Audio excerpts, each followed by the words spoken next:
Hi everyone, in front of me I've got OnePlus 15R and let me share with you how to change date and time on this device.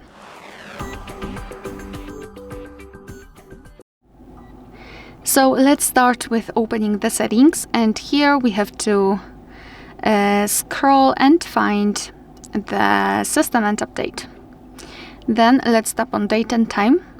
And here we've got some options which are currently inactive. It is because we are using the automatic time and the time zone.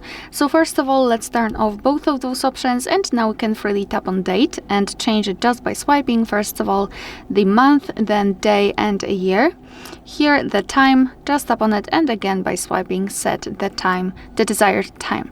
The time zone, just tap on it, and here we've got the full list of available time zones, so find yours and then apply it. Moreover, at the top we've got the time format, so we can tap on it and decide whether we want to use 12-hour format or 24-hour one. So this is how it works. And the dual clock, we can turn it on and off just by using this switcher. And basically the first clock will display the time which is set right here, and the second one from any other place of your choice, and you can decide where you'd like to display the dual clock on. So this is the manual customization of date and time. Of course, you can go back to all previous settings just by tapping on those two switches right here. Alright, so that will be all. Thank you so much for watching. Please hit the subscribe button and leave the thumbs up.